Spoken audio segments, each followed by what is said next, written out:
আসসালামু আলাইকুম ইন্টারনেট, কেমন আছেন? অনেক শব্দ মনে হইতেছে, আশপাশে অনেক বেশি শব্দ। এখন শব্দ রিমুভ করার মতন আমার কাছে কিছু নাই, তারপরে শুরু করলাম আমার প্রথম ব্লগটা দেখার জন্য সবাইকে আমন্ত্রণ জানাচ্ছি। আমি আপনাদের হোস্ট।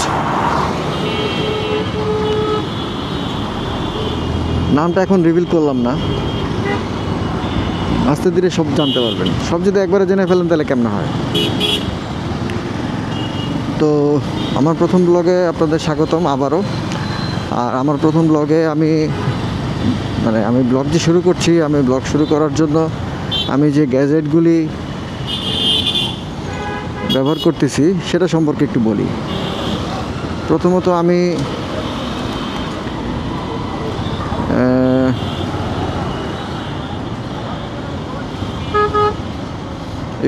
এটা ওভারটেক করে নিই। গাড়িটার পিছনটা খুবই বাজে অবস্থা, যাইতে দিব না।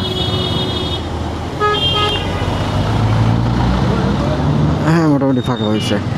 আচ্ছা বলি, ক্যামেরা হিসেবে আছে, অ্যাকশন ক্যামেরা হিসেবে আছে আমার কাছে DJI Osmo 360।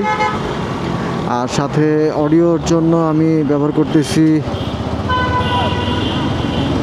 DJI Mic Mini। আর আমার অ্যাকশন ক্যামটাকে মাউন্ট করছি আমি আমার বাইকে।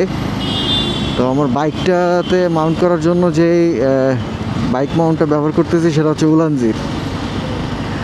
আর আমার বাইকটা দেখতেই পারতেছেন, বুঝতেও পারতেছেন, তারপরেও বলি পালসার ডাবল ডিস্ক 2022-এর মডেল। আর আমি আর কি পরিচয় দিব, আসলে কি বলবো আমি বুঝতেছি না। একা একা বলা লাগতেছে, তো এটা খুব আমার কাছে অড, ফার্স্ট টাইম। তো আমার আপনাদেরকে সামনে একটা মানুষের সাথে সামনে থেকে চোখে দেখে কথা বলাটা আর মনে করেন না দেখে কথা বলার মধ্যে ব্যাপারটা একটু ডিফারেন্ট না? একটু ডিফারেন্ট কি, পুরো ডিফারেন্ট ভাই। সোজা কথা, কি বলবেন, কোনো টপিক ছাড়া কথা বলতে হইলে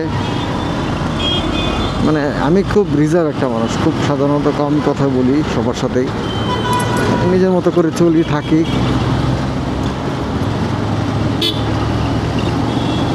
এই ভাঙাচোরা দিয়ে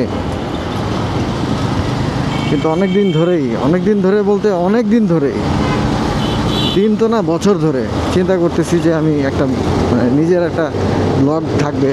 সেই ব্লগে আমি আপনাদের সাথে কথা বলবো, আমার সুখ দুঃখের আলাপ করব, আমি কোথায় যাই কি করি সেই বিষয়গুলো নিয়ে আলাপ করব। তো করব করে হয়ে ওঠে না। আর আমি এই ক্যামেরা কেনার পিছনে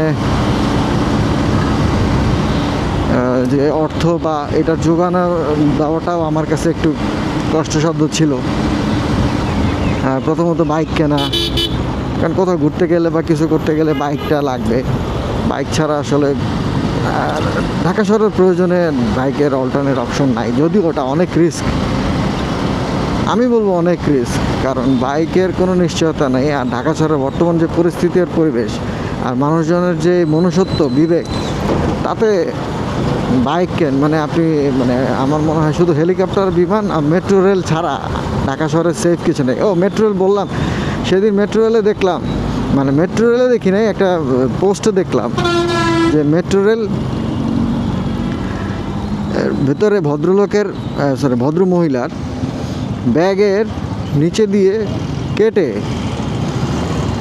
জাস্ট একদম কেটে ল্যাপটপ, তার ওয়ালেট নিয়ে চলে গেছে। চিন্তা করা যায়, মেট্রো রেলের মতো জায়গায় চোরও এখন টিকিট কেটে সে চুরি করতে আসে।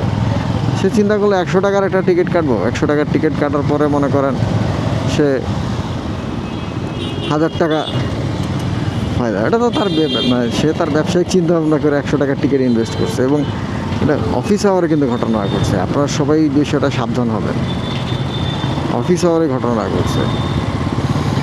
আমি যদি পোস্টটা খুঁজে পাই ডেফিনেটলি আমি ভিডিওতে দেওয়ার চেষ্টা করব। সত্য মিথ্যা আসলে আমি জানি না কতটুকু।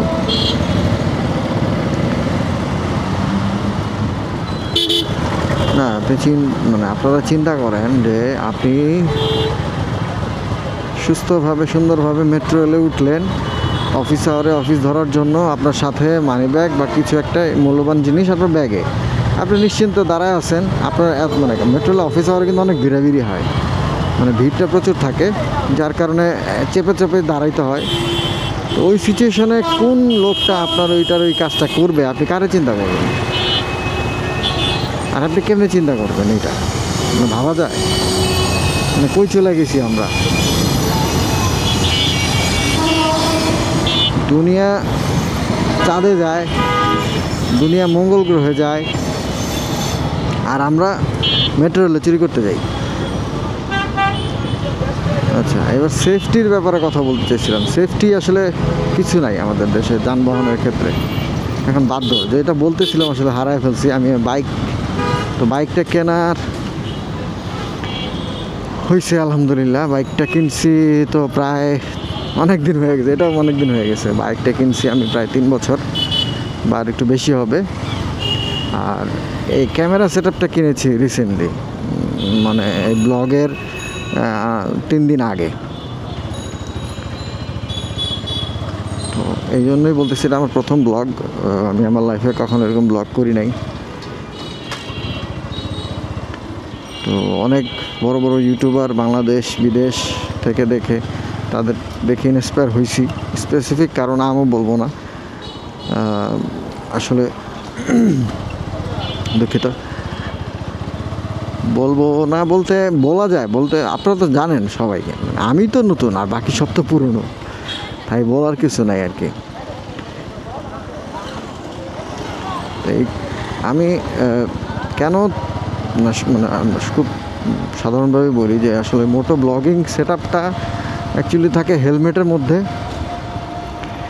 আর আমি এইটাতে সেট আপ করছি বাইকের মধ্যে। 360-র কিছু সুবিধা আছে। 360-র সুবিধা বলতে এখন আমি চলতেছি, তো আমার ডানে বামে উপরে পিছনে সামনে কি হইতেছে আমি সব দেখতে পারবো না। আমি জাস্ট আমার সামনে চোখের সামনে যা হচ্ছে আমি তা দেখতে পারবো, কিন্তু ক্যামেরাটা সব দেখতে পারবে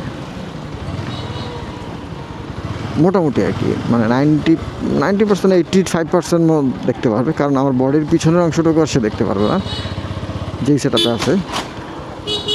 কিন্তু ওর প্রেক্ষাপটে 360 ডিগ্রি দেখতে পারতেছে বা ক্যাপচার করতে পারতেছে। তো এই ক্যাপচার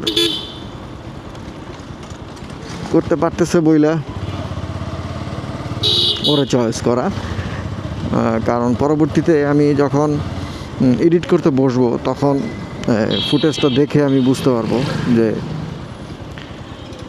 কোন ফুটেজটা নিলে ভালো হবে, কোন ফুটেজটা নেওয়া যাবে।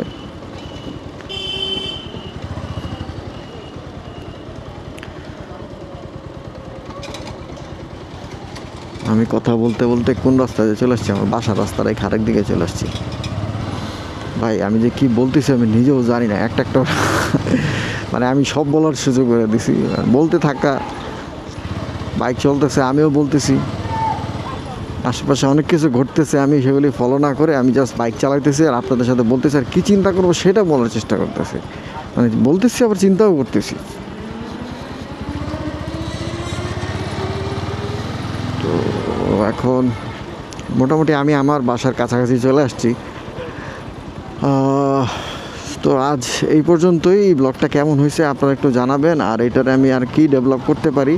তবে হ্যাঁ, আমি 360টাই দিয়েই আমি একটু ডিফারেন্ট, মানে মোটো ব্লগটা যেরকম হয় না ঠিক ওরকম না, আমি একটু ডিফারেন্ট করতে চাইতেছি আর কি।